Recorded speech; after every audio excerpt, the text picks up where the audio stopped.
Towards the end of the Apostle John's life, Vers la fin de la vie de l'apôtre Jean, the book of Revelation, the revelation of Jesus Christ, il a écrit le livre de l'Apocalypse, l'un des livres les plus controversés qui parle des temps de la fin, de la tribulation, de tous les événements qui vont avoir lieu à la fin des temps. Qu'est-ce que toutes ces choses veulent dire?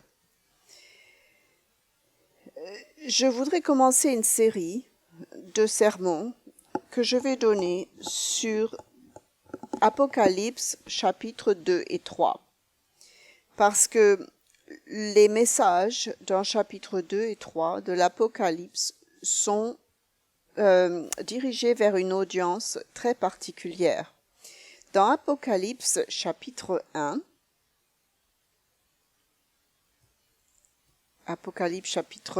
j'ai dit à ma femme, une chose que je ne vais pas parler à l'Assemblée aujourd'hui, c'est de politique. Je ne vais pas parler de la politique.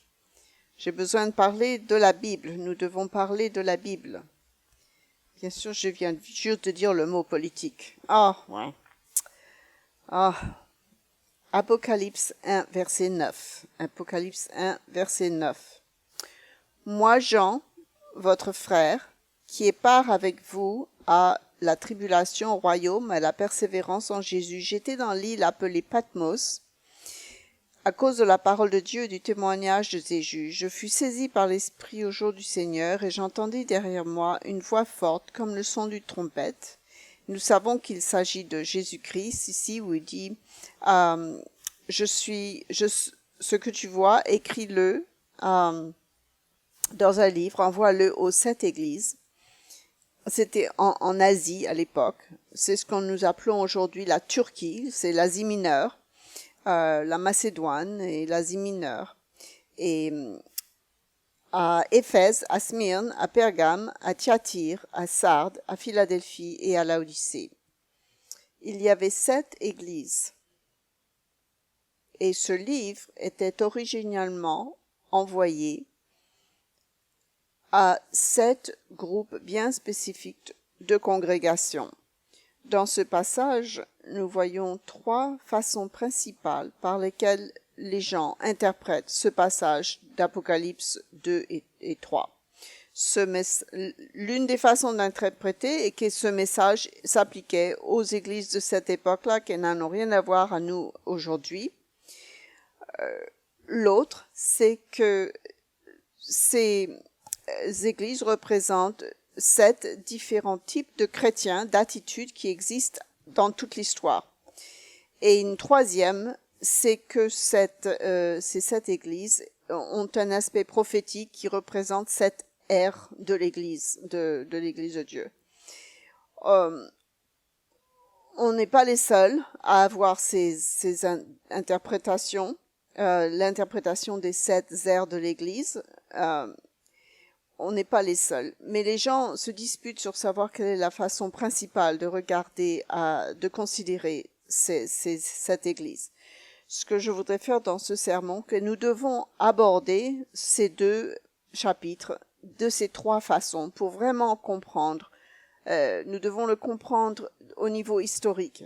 Je sais que vous êtes peut-être fatigués de m'entendre dire ça, mais quand je lis quelque chose dans la Bible, je veux tout d'abord comprendre ce que cela signifiait pour les gens à l'époque où ça a été écrit. Historiquement, il y avait 7 villes, 7 églises, 7 congrégations qui ont reçu historiquement ce message. Nous savons aussi qu'il y a un message prophétique derrière ces choses-là.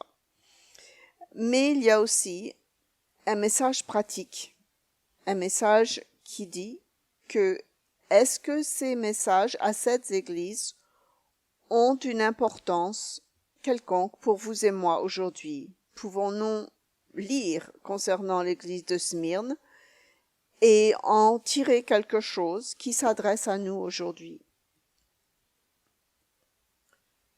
Je crois que c'est un message pour chacun d'entre nous aujourd'hui, en plus du message prophétique de l'Apocalypse. Nous verrons qu'à la fin de chaque lettre aux églises, toutes les autres églises ont reçu l'ordre de les lire, toutes les églises étaient supposées le lire, ce qui veut dire que ce que nous allons faire pour ces 7 sermons, c'est que nous allons parler à chacun de ces villes, de ces congrégations originelles et parler de leurs conditions au niveau historique.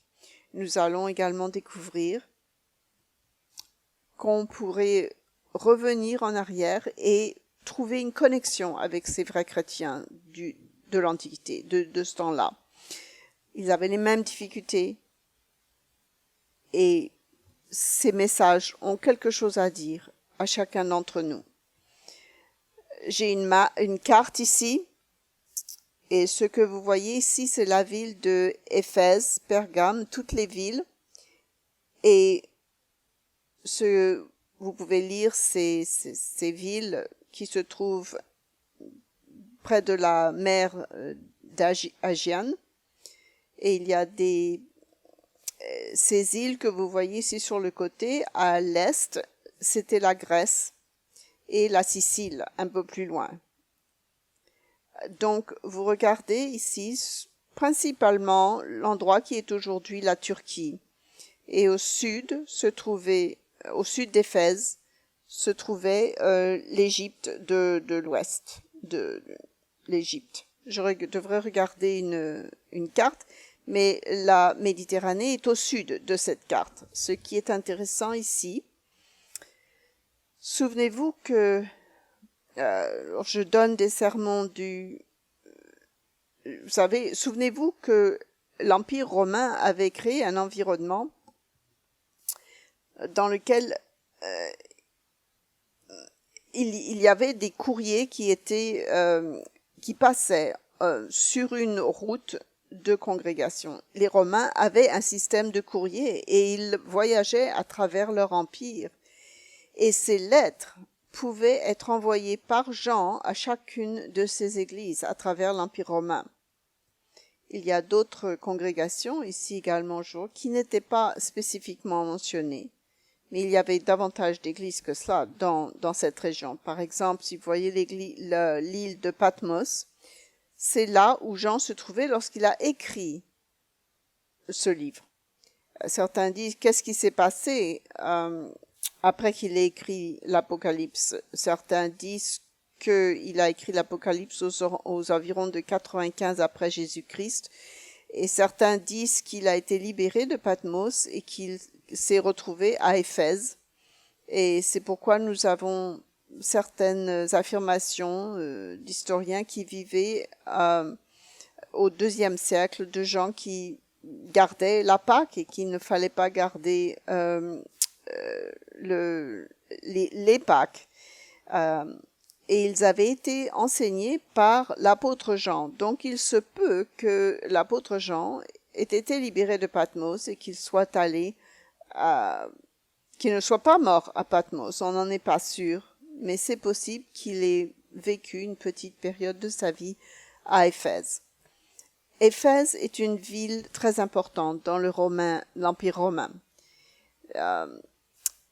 Sa population était probablement d'environ 3000 habitants, ce qui n'est pas très gros pour nous aujourd'hui, mais qui était absolument énorme à l'époque. Les choses n'étaient pas toujours bien comptées non plus, mais nous savons qu'à un moment donné, 1 million de gens vivaient à Rome, mais 300 000 personnes étaient vraiment quelque chose d'énorme à l'époque. Et Éphèse il y avait un port. Si personne n'a jamais été à Éphèse, j'en ai vu des photos. Le port n'est plus là. Il a été rempli. L'ancienne ville d'Éphèse est plus loin que la plage maintenant parce que il y a beaucoup de sédiments qui se sont accumulés dans le port et donc la vieille ville d'Éphèse n'est plus au bord de la mer. Mais c'était un centre de commerce très important un port et c'était une ville assez riche. Il y a des photos de l'amphithéâtre à Éphèse. L'Empire romain qui existait à l'époque pouvait compter 25 000 personnes, ce qui est beaucoup, n'est-ce pas, pour l'époque. C'était juste l'amphithéâtre. Les gens y aller pour s'amuser, pour des discours politiques. Il y avait toutes sortes de raisons pour lesquelles les gens allaient à l'amphithéâtre. C'est beaucoup de gens dans un seul endroit pour le monde antique. Souvenez-vous que ces villes étaient beaucoup plus complexes qu'on ne le réalise parfois. Lorsque nous avons enregistré le programme de Beyond Today à Berlin, nous avons enregistré juste devant les murs de Babylone, il y avait des portions du mur de Babylone qui avaient été ramenées à Berlin. Et à un moment donné, j'avais un moment creux et j'ai dit à Darius McNeely, j'ai dit, on va passer à travers sa porte, il faut passer à travers et revenir. Une porte dans le mur, on était les seules personnes dans le Minéum, dans le musée, parce qu'on filmait dans cette région de là. Alors j'ai marché dans ce grand bâtiment énorme et je me suis retournée et voilà la façade complète de ce qui aurait été un palais à Pergame. Et j'étais absolument fascinée. C'était plus grand que les murs de Babylone. Je me tenais là en train de regarder ce mur énorme, cette complexité, les pierres de plusieurs couleurs, etc. Il y avait une partie en allemand, en français, en anglais. Vous pouvez lire les Alliés avaient bombé le musée pendant la guerre. Mais une partie de la façade s'était effondrée et ils avaient pris d'autres pierres pour les remettre. Ils ont trouvé un moyen de le reconstruire. Mais c'était quelque chose de vraiment complexe, ce qu'ils construisaient à l'époque. Lorsque nous pensons à Éphèse, nous pensons à ces villes, peut-être. Ils n'étaient pas des petits villages sans conséquence. Nous parlons de villes importantes de l'Empire romain. Au début des années 50, après Jésus-Christ, avant d'aller dans le livre de l'Apocalypse, nous allons ce que Christ dit de cette congrégation, nous allons comprendre ce qui rend l'Église d'Éphèse si unique. Nous allons l'Église à Éphèse à une période d'environ 50 ans. Nous savons que Paul arrive au début des années 50 et Jean écrit son livre entre 55 et 100 après Jésus-Christ. Et nous savons environ ce qui se passait à Éphèse à cette époque-là. Reportez-vous à Actes, verset 18, parce que sans savoir et comprendre cela, le message à Éphèse n'a pas autant de signification. Pourquoi est-ce que le Christ dit de bonnes choses et de mauvaises choses à Éphèse? Considérez leur histoire, l'histoire de ces gens qui se sont tournés vers Dieu et il y avait une congrégation. Et nous ne savons pas combien de temps elle a existé. Nous savons qu'à la fin du Nouveau Testament, il y a encore une église à Éphèse. Nous ne savons pas combien de temps elle a existé après ça. Dans Actes 18, verset 19.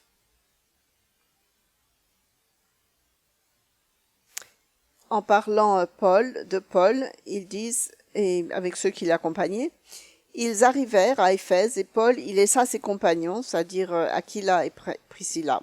Étant entré dans la synagogue, il s'entretient avec les Juifs qui le prièrent de prolonger son séjour. Mais il n'y consentit point, et il prit congé en disant, « Il faut absolument que je célèbre la fête prochaine à Jérusalem.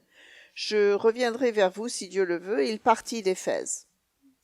Il arrive et il commence à leur parler aux Juifs à la synagogue.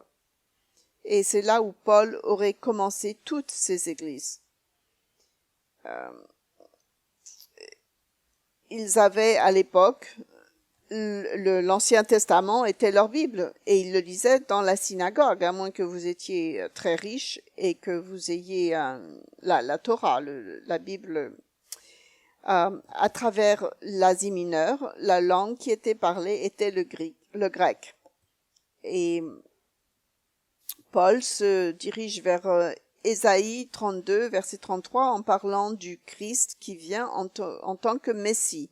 Je peux deviner les passages que Paul allait se référer dans l'Ancien Testament pour commencer ces églises. C'était des gens qui craignaient Dieu déjà, qui étaient des Juifs, et qui se dit peut-être qu'il a raison. Il a quitté Éphèse, mais après qu'il soit parti, il y a des enseignants qui sont venus sous le nom d'Apollo. Et nous voyons Apollo était à Corinthe également. Nous voyons qu'il allait enseigner la vérité divine. Mais à Corinthe, il a peut-être causé plus de problèmes qu'il n'en a résolu.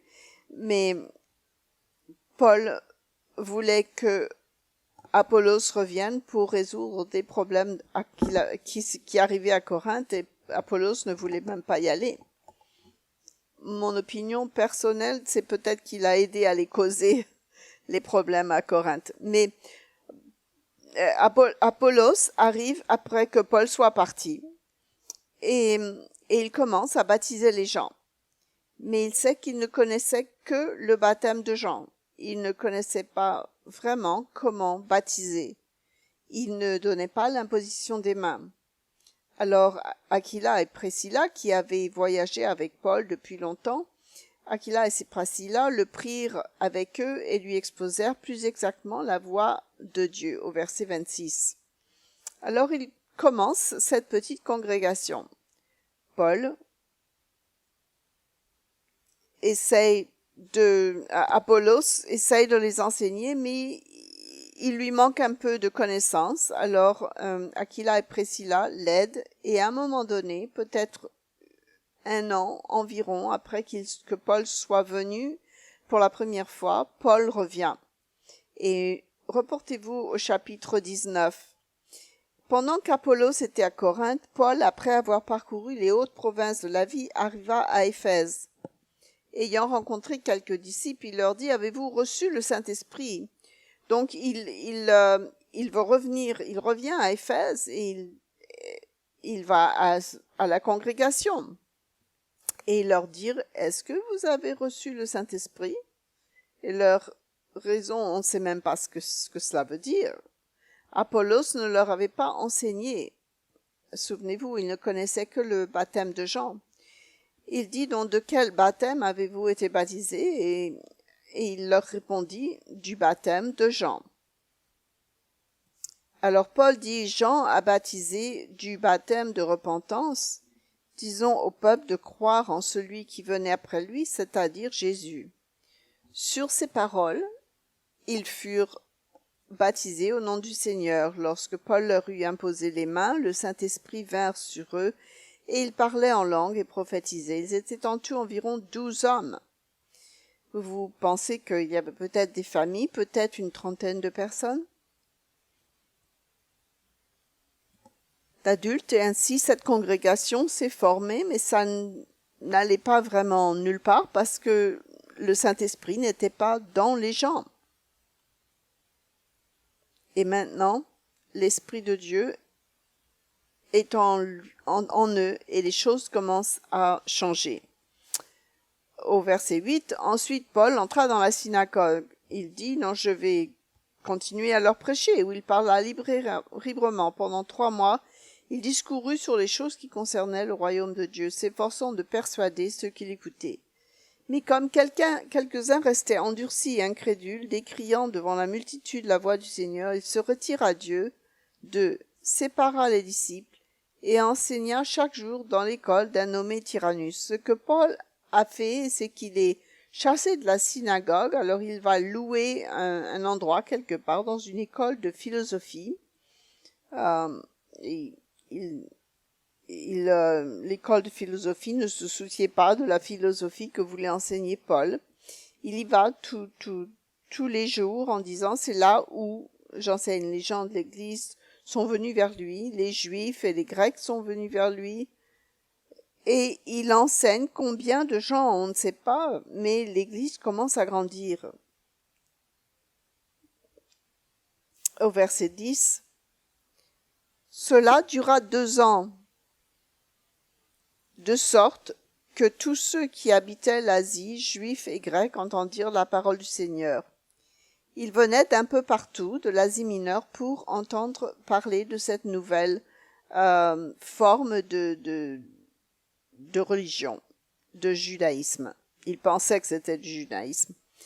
Alors Paul revient et ils ont maintenant une assemblée et ils ont pour la première fois donc une église chrétienne puisqu'ils ont été chassés de la synagogue. Et ils commencent à faire des miracles. Dieu faisait des miracles extraordinaires par les mains de Paul. La plupart d'entre nous n'ont. Il est difficile de comprendre quand on n'a pas vécu dans une société vraiment complètement païenne. Ils croyaient aux possessions démoniaques, ils avaient toutes sortes de croyantes, ils pensaient que tous ceux qui avaient des maladies mentales étaient en contact avec des liens avec les démons. Pour eux, c'était un peu comme avoir une maladie mentale, c'était un peu comme avoir un badge d'honneur qu'ils étaient capables de contacter les esprits. Et ils en profitaient pour faire de l'argent avec les gens qui étaient malades mentaux en prétendant qu'ils étaient capables de contacter les esprits malins. Et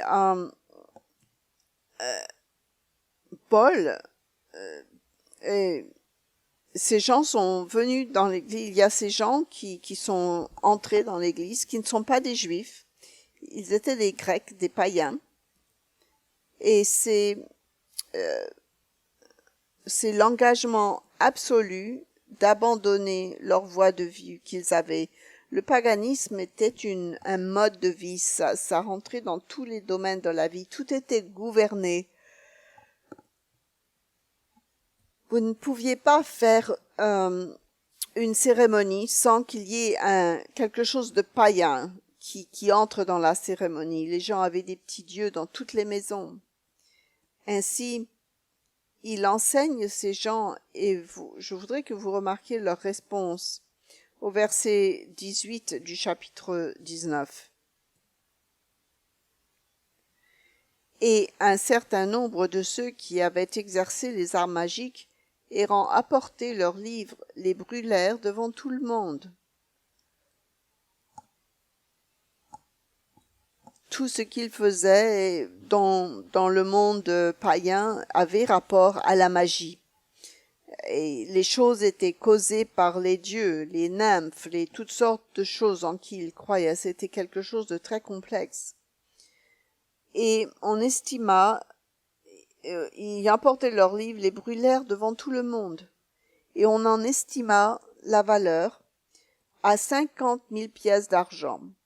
Voici une église qui vraiment se tient devant la société dans laquelle ils vivent et font quelque chose de très public pour démontrer leur engagement à Dieu. Ils ont brûlé leurs livres en public, devant tout le monde. Et ils ont compté la valeur de tous ces livres. 50 000 pièces d'argent. C'est ainsi que la parole du Seigneur croissait en puissance et en force. Ces pièces d'argent étaient probablement la drachme. qui était une drachme était en général le salaire journalier d'un travailleur. Ça veut dire 50 000 jours de travail. C'était pas une petite cérémonie pour brûler les livres toute petite. C'était beaucoup de livres qui ont été brûlés. Et ils voulaient dire devant tout le monde qu'ils quittaient leur société païenne. Ils ne faisaient plus partie de cette société païenne et ils croyaient maintenant en quelque chose d'autre. L'histoire de l'église d'Éphèse est incroyable, d'un groupe incroyable de gens qui avaient vraiment du courage. Le temple de Diane était là, c'était l'un des 7 merveilles du monde de l'Antiquité. Diane, la déesse Diane,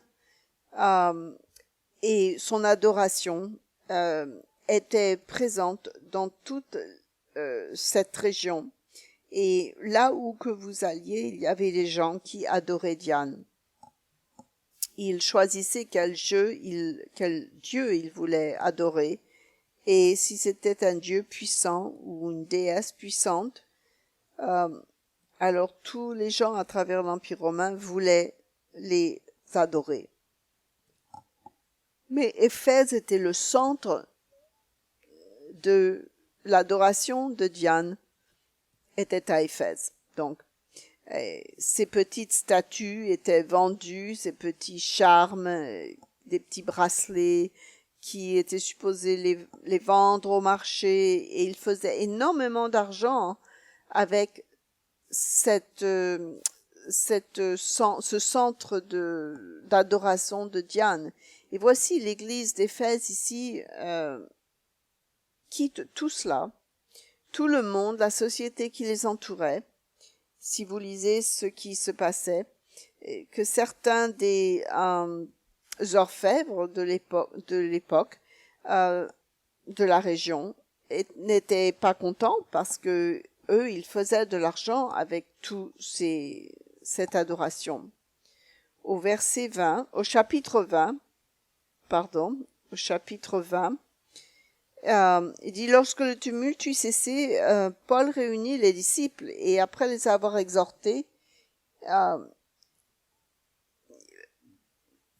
il les avait je ne sais pas quel passage, il dit, merci, mais peut-être que c'était au verset 20, pardon. Verset 20.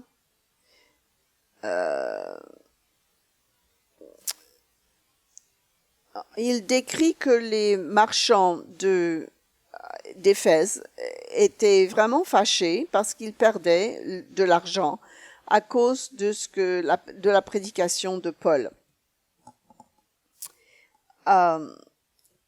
L'histoire était que Diane était créée à partir d'une pierre qui était tombée de Zeus. Et il y avait un rocher à Éphèse que les gens croyaient était magique. Et il disait que ce rocher venait de Zeus directement. Et les gens commencent à attraper les chrétiens et ils sont pas contents parce que ils perdent de leur argent et toute leur croyance est mise en question. Et le gouverneur dit, arrêtez ça. Il y a une petite garnison à Éphèse, romaine. Mais il y avait des messages qui pouvaient arriver à la garnison romaine. Et le gouverneur dit, si on n'a pas ça en de contrôle, nous allons avoir 5000 soldats qui vont arriver dans la ville et ils vont tuer tout le monde. Alors, les Romains n'aimaient pas le désordre. Ça leur était égal qui vous adoriez, mais ils n'aimaient pas le désordre social. Néron, une fois, a tué il les a des gens qui se révoltaient et il les a massacrés dans l'amphithéâtre, 15 000 personnes. Les Romains voulaient simplement faire de l'argent, payer leurs impôts. Soyez gentils, ne causez pas de problème, mais si jamais vous commencez à causer le désordre, les Romains avaient tendance à utiliser un gros marteau pour tuer une mouche. Ils étaient cruels. Alors, à ce moment-là, Paul, après avoir travaillé avec tous ces gens, il quitte Éphèse. Un peu plus tard, probablement vers 55 après Jésus-Christ, Paul est arrivé environ 51 après Jésus-Christ, 51-52, et vers 55 après Jésus-Christ, Paul voyage et il arrive à Myla. Mytilène, c'est un peu au sud d'Éphèse, et il sait qu'il n'a pas le temps d'aller jusqu'à Éphèse. Alors il envoie un message que tous les anciens, l'Église avait grandi, il y avait beaucoup de ministres, il y avait plusieurs ministres, et il leur demande aux anciens de venir pour leur parler parce qu'il n'a pas le temps, lui, d'aller jusqu'à Éphèse. Donc il leur demande de venir le rencontrer. Ce qu'il leur dit les laisse en pleurs. Ils sont dévastés. Ça commence au verset 17 de Acte 20. Cependant, de Milet, Paul envoya chercher à Éphèse les anciens de l'Église. Lorsqu'il fut arrivé vers lui, il leur dit « Vous savez de quelle manière, depuis le premier jour où je suis entré en Asie, je me suis sans cesse conduit avec vous, servant le Seigneur en toute humilité, avec larmes, et au milieu des épreuves qui me suscitaient les embûches des Juifs. » Il leur dit « Je suis quand même resté avec vous, je vous ai aidé à créer votre Église. » Et il parle de leur histoire, comment est-ce qu'il leur a enseigné le royaume de Dieu. Et comment il avait donné beaucoup d'énergie, tout ce qu'il avait à donner, et maintenant il avait peur pour l'église d'Éphèse. Il leur dit aussi qu'il ne pourra probablement pas revenir, qu'il va aller à Jérusalem, et je ne suis pas sûre ce qui va m'arriver à Jérusalem, mais probablement je ne pourrai jamais revenir. Dieu m'envoie à Jérusalem, et c'est la dernière fois que vous me verrez.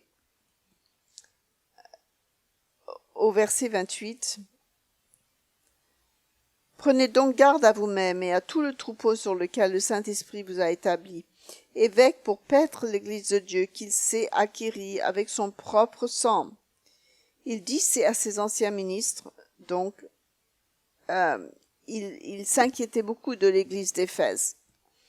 Il y a passé 3 ans environ. Il est parti, revenu, mais il avait vu cette Église croître et grandir.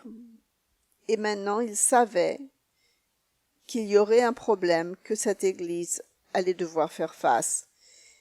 Il dit au verset 29, « Je sais qu'il s'introduira parmi vous, après mon départ, des loups cruels qui n'épargneront pas le troupeau et qu'il s'élèvera du milieu de vous, des hommes qui enseigneront des choses pernicieuses pour entraîner les disciples après eux.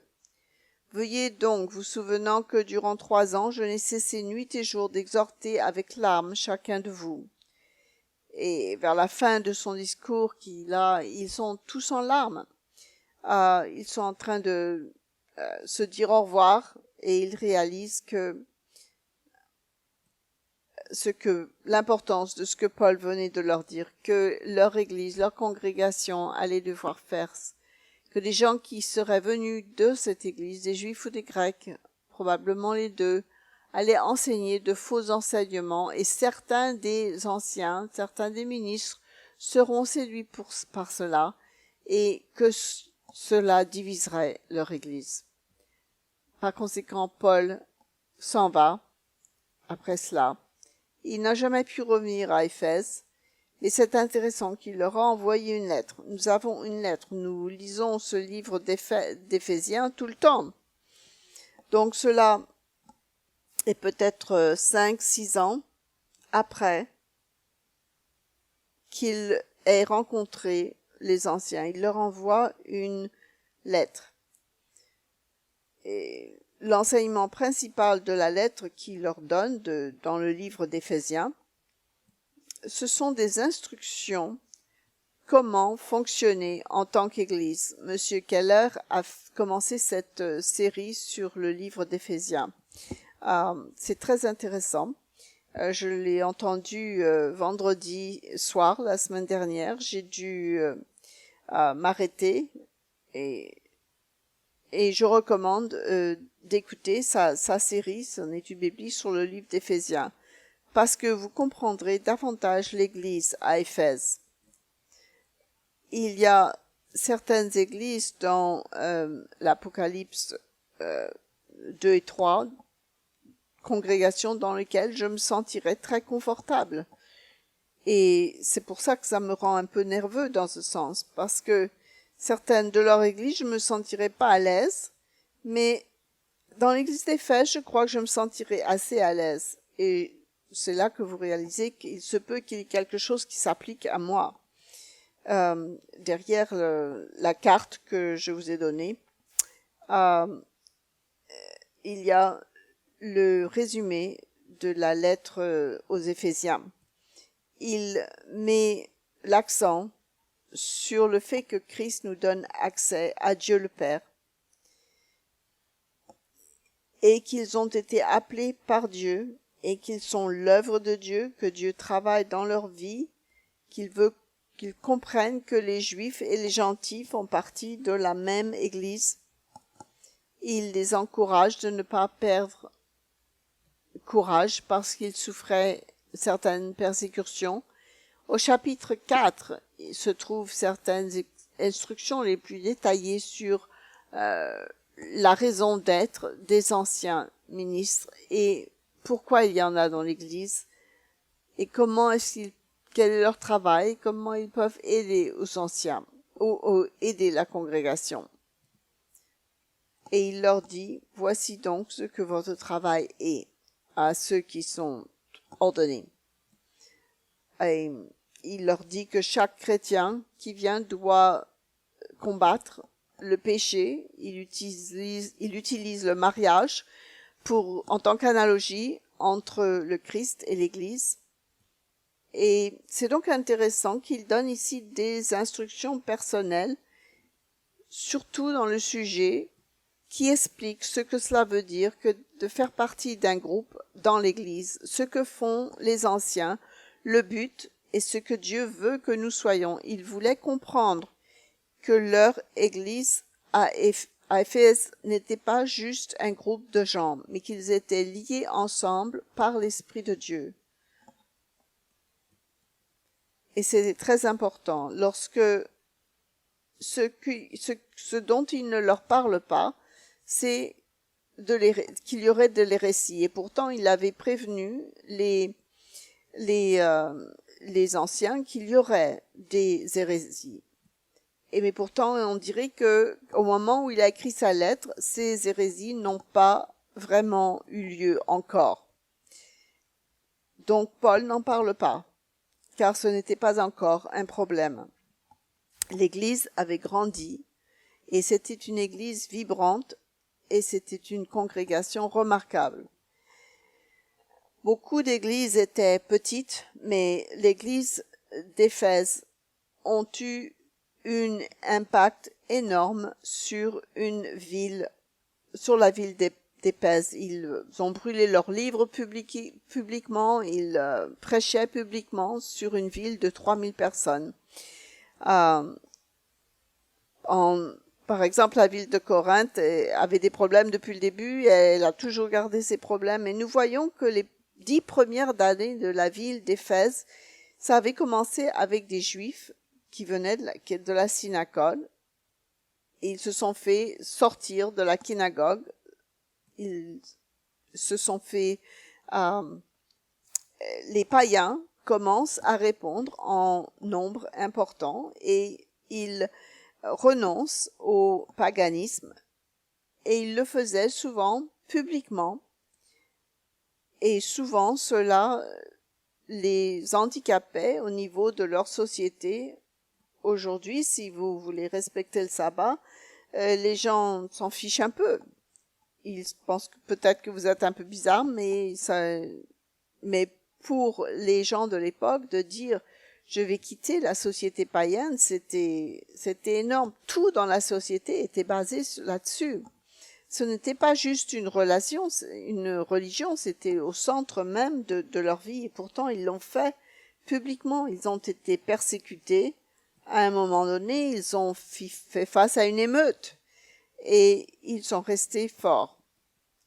Éventuellement, ils ont dû faire face à des fausses doctrines. Mais en 60 après Jésus-Christ, cela n'avait pas eu lieu. Nous pensons peut-être que 4 à 5 ans après que Paul a écrit sa lettre à Éphèse, aux Éphésiens, il écrit une lettre à Timothée.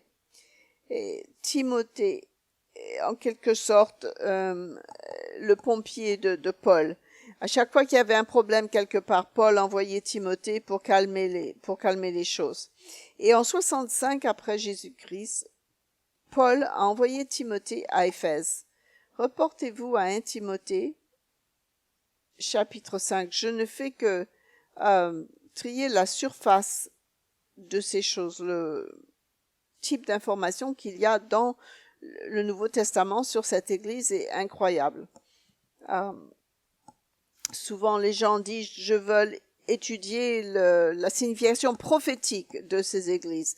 Et on devrait, mais si c'est tout ce que vous étudiez, vous ne comprenez jamais le message de ces églises et comment est-ce que ça s'applique à nous aujourd'hui. Dans 1 Timothée, chapitre 1 et au verset 3, souvenez-vous que cela a été écrit à une personne. Ce n'est pas été écrit à un groupe de gens, mais c'est Paul qui parle à Timothée. Au verset 3, il est dit « Je te rappelle l'exhortation que je t'ai adressée à mon départ pour la Macédoine, lorsque je t'engageais à rester à Éphèse, afin de recommander à certaines personnes de ne pas enseigner d'autres doctrines et de ne pas s'attacher à des fables et à des généalogies sans fin qui produisent des discussions, plutôt qu'elles n'avancent l'œuvre de Dieu dans la foi. » Donc, il introduit ici un problème qui existe maintenant à Éphèse, qui n'existait pas au moment où il a écrit sa lettre à Éphèse. Ils avaient un amour entre eux qui venait d'un cœur pur, et l'Église est en train d'être divisée par ces discussions, ces fables, ces généalogies sans fin. Parfois, dans l'Église aujourd'hui, les gens se prennent la tête dans quelques fables. Avez-vous lu l'évangile de Thomas? En fait, je l'ai lu par curiosité historique. Et c'est un livre qui a été supposé être la vie de Jésus-Christ quand il était plus jeune.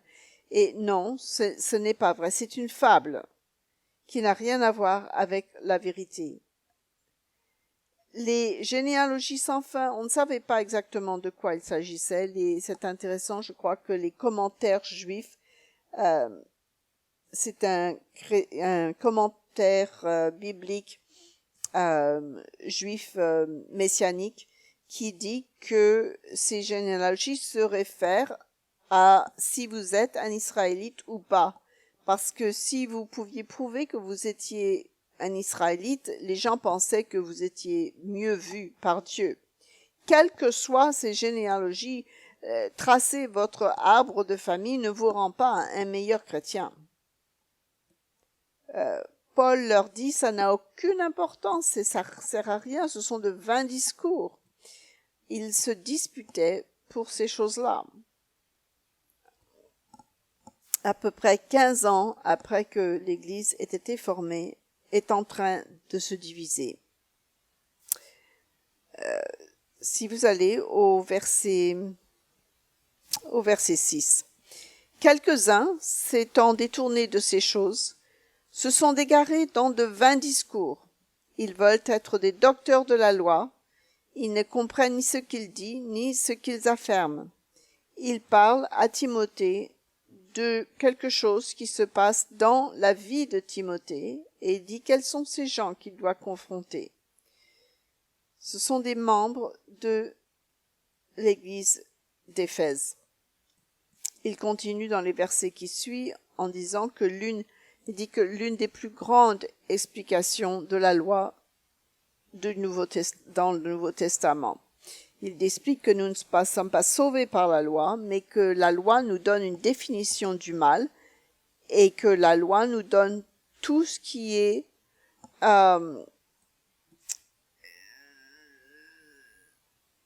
et il répond aux problèmes. Ici, quels que soient les problèmes, Paul fait un argument concernant la loi, est une étude intéressante en soi. Il explique à ces gens quel était leur problème. Ça avait rapport avec les petits points mineurs de la loi, des fables, des généalogies et tout ce faux concept dans la façon d'appliquer la loi de Dieu. Et c'est là où nous en sommes sur ce que nous savons sur Éphèse. Et après ça, on n'entend pas trop parler d'Éphèse, mais 30 ans plus tard, environ ça, ce qu'il a écrit à Timothée en 65, mais Jean parle d'Éphèse à 95, donc 30 ans plus tard, nous avons une lettre aux Éphésiens, un message aux Éphésiens. Les gens disant, mais c'est pour le futur. Oui, mais c'était aussi a été écrit sur un groupe spécifique de gens qui se trouvaient sur cette route de courrier de l'Empire romain.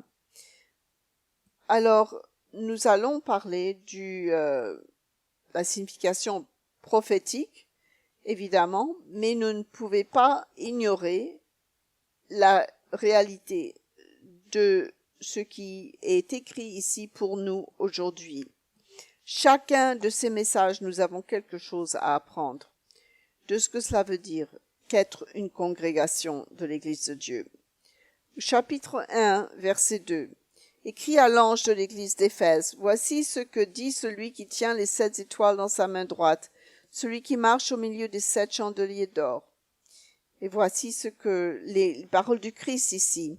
Je connais tes œuvres, ton travail et ta persévérance. Je sais que tu ne peux supporter les méchants, que tu as éprouvé ceux qui se disent apôtres et qui ne le sont pas, et que tu les as trouvés menteurs, que tu as de la persévérance, que tu as souffert à cause de mon nom, et que tu ne t'es point lassé.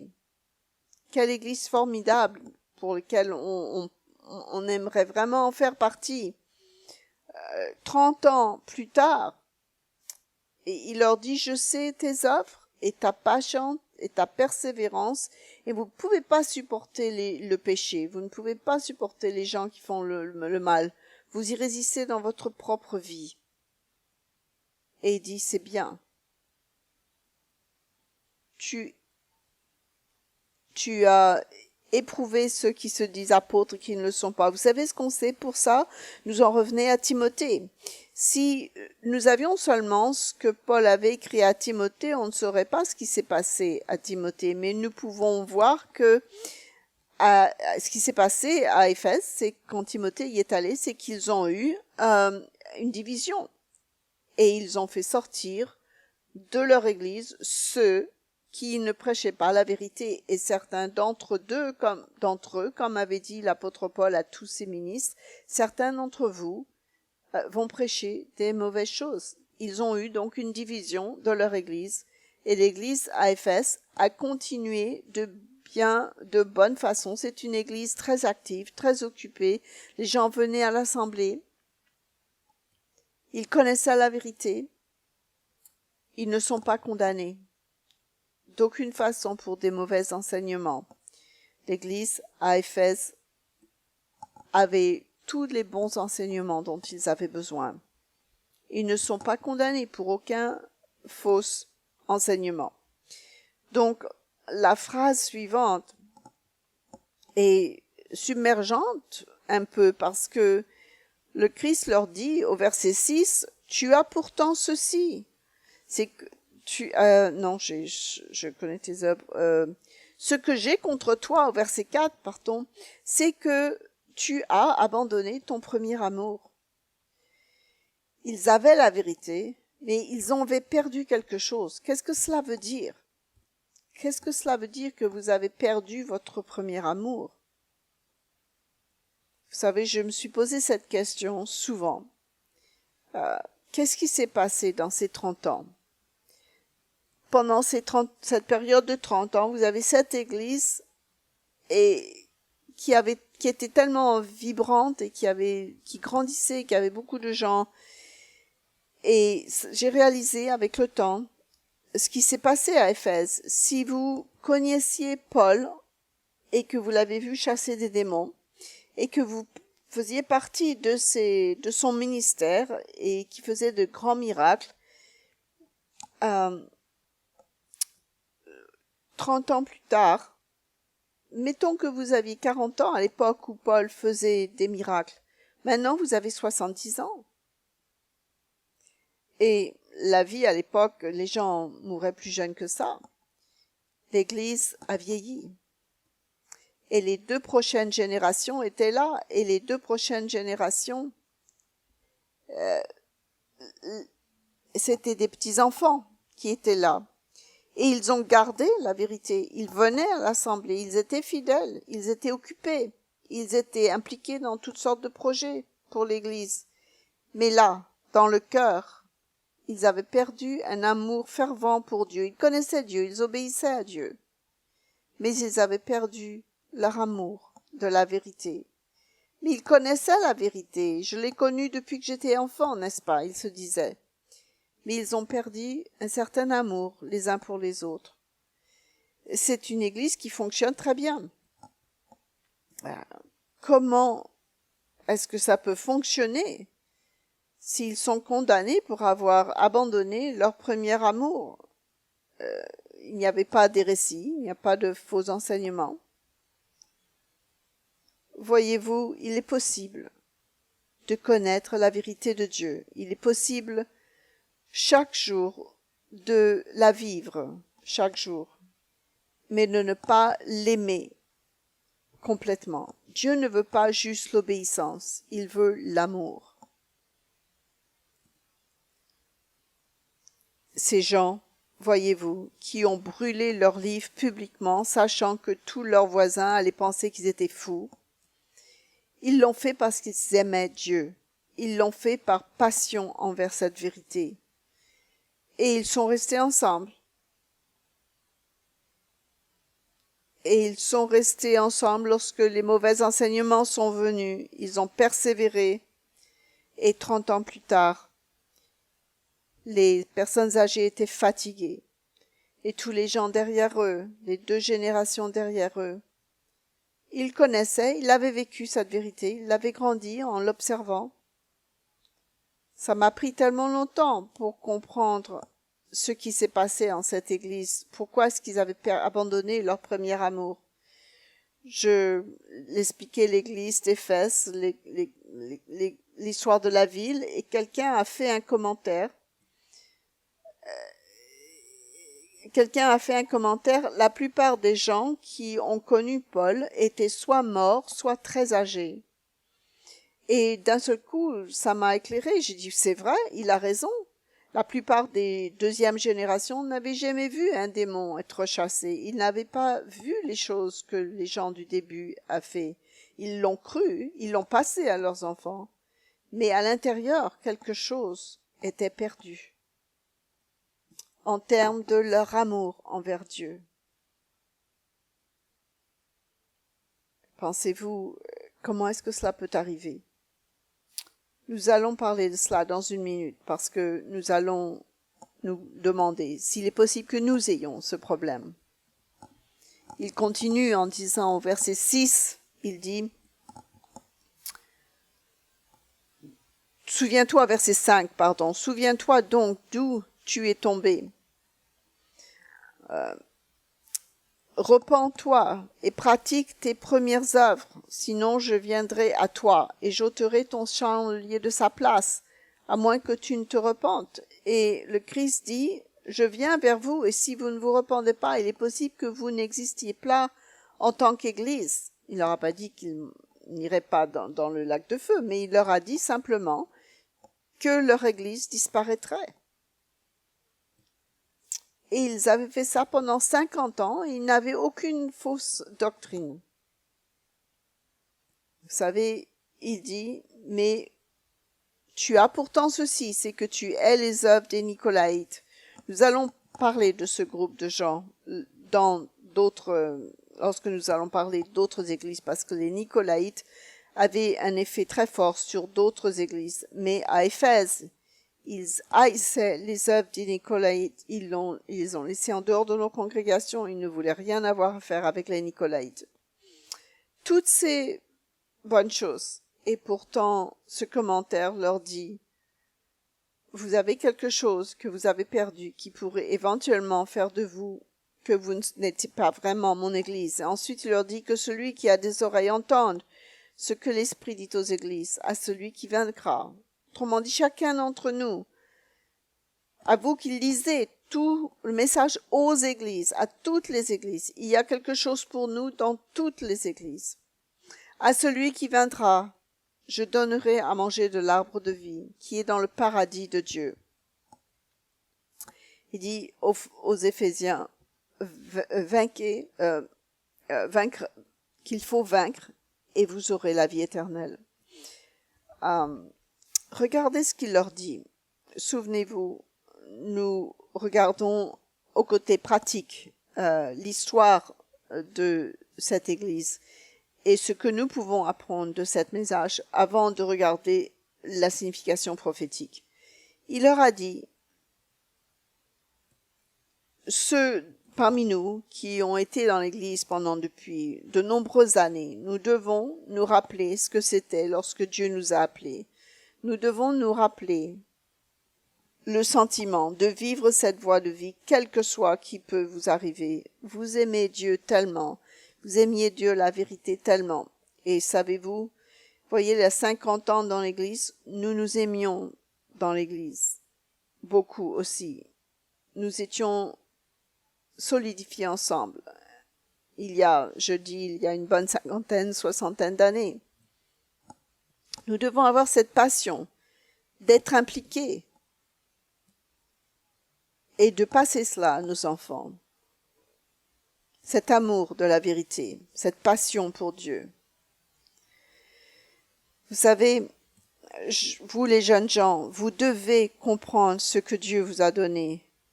Et simplement le fait de venir à l'assemblée n'est pas suffisant.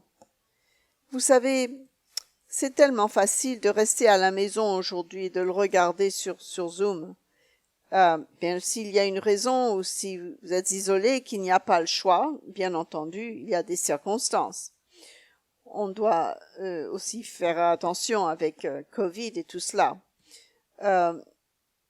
Mais si vous dites, oh, je me suis levée aujourd'hui, j'ai eu l'impression que c'était bien, j'ai pris ma tasse de café, je voulais pas enlever mes pyjamas, j'étais confortable, vraiment relaxée, j'ai regardé le sermon sur l'internet. Est-ce que c'est ça, garder le sabbat, n'est-ce pas, se reposer? Si vous n'avez pas le choix, c'est ça.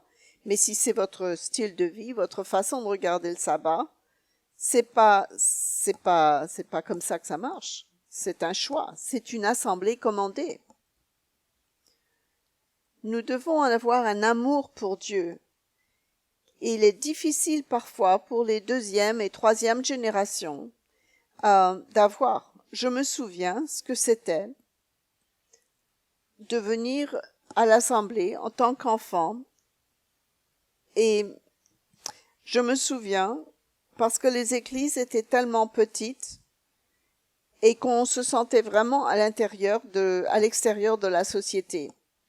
Et je sais que c'était difficile en tant qu'adolescent. Soit vous aimez Dieu, vous apprenez à aimer Dieu, ou Dieu n'est pas quelque chose à qui vous pensez après coup. Et c'est comme ça que vous vivez chaque jour. C'est pas quelque chose que vous dites, ah oui, j'ai oublié de faire ça, oui, je sais, je le ferai, j'obéirai à Dieu demain, j'y ai pas pensé, j'ai oublié. C'est le fait de s'accepter en tant que famille de Dieu et de montrer un amour fervent les uns envers les autres, mais d'aimer Dieu de façon tellement puissante que rien ne passe avant Dieu. Vous voulez savoir si vous êtes négligent envers la vérité? Je peux vous demander n'importe qui ici. Nommez les 10 commandements, nommez les jours saints et vous pouvez me donner l'information. Mais je vous dis quelque chose. Combien est-ce que vous aimez cela? Et vous savez jusqu'à quel point vous pouvez mesurer cela? Combien de temps vous passez à étudier votre Bible? Combien de temps vous passez chaque jour? À quel point aimez-vous ce que Dieu vous a donné dans ce livre? C'est comme ça que vous savez si vous aimez Dieu. Nous savons par combien de temps nous passons dans ce livre. Et lorsqu'on ne permet pas à quelque chose d'autre d'interférer avec notre temps avec Dieu et dans sa parole, alors on commence à pouvoir séparer entre je fais la vérité, je connais la vérité, je connais Dieu et j'adore Dieu et j'aime Dieu et j'aime la vérité. Ça, c'est deux choses différentes. L'Église à Éphèse nous dit cela. Vous pouvez faire toutes ces choses. J'aurais jamais pensé à ça. Mais c'est le message de l'Église d'Éphèse. J'ai une petite chose contre vous, et si vous ne pouvez pas fixer ça, vous ne pouvez pas faire partie de mon Église. Vous avez perdu cet amour. Vous n'êtes pas passionné. Ce n'est pas un engagement complet à 100% à Dieu et à Jésus-Christ et à la vérité et à chacun d'entre nous. Oh, c'est plus amusant d'aller taper sur les Laodicéens, n'est-ce pas? Personne ne veut être Laodicéen, n'est-ce pas? Alors vous verrez quand on y arrivera que lorsque vous comprenez vraiment ce que les Laodicéens sont, vous vous direz « Oh, je suis confortable, je serai confortable dans cette église. » Vous seriez confortable avec les Laodicéens. Et je serai peut-être confortable avec les Éphésiens aussi. C'est le danger. C'est le grand danger. Il est dit « Repentez-vous. » Repentez-vous et l'humilité devant Dieu, cela veut dire que si vous ne savez pas ce que cela veut dire, allez jeûner. Prenez un jour de congé et allez jeûner et prier et sortez votre Bible. Et si vous vous dites, je ne sais pas quoi lire, bien, allez demander à Dieu quoi lire. Laissez Dieu vous travailler. Laissez Dieu vous travailler pour que vous puissiez avoir une relation avec lui. Oh, j'ai pas besoin de jeûner, je jeûne pour le jour des expiations, une fois par an. Repentez-vous. C'est tout au long de l'année. Et elle dit, faites les œuvres, les premières œuvres. Ces gens avaient des projets, ils avaient des choses dans lesquelles ils étaient impliqués. Si vous allez à l'église d'Éphèse, ils auraient pris soin les uns des autres, ils auraient fait des choses pour la communauté, des choses qu'on est supposé faire, et ils les complémentent. Pour ça, il leur dit, c'est pas suffisamment. Il leur dit, vous le dites parce que vous aimez ces gens et parce que vous aimez Dieu. Vous le dites parce que au centre même de qui vous êtes, c'est qui vous êtes. Ce n'est pas quelque chose juste que vous faites, c'est qui vous êtes, pas juste ce que vous faites. Le christianisme n'est pas juste nos actions, c'est ce que nous sommes. L'église d'Éphèse était une congrégation formidable. J'aimerais bien faire partie de cette congrégation active et pleine d'énergie. En fait, parfois, j'ai l'impression que j'en ai fait partie de cette congrégation.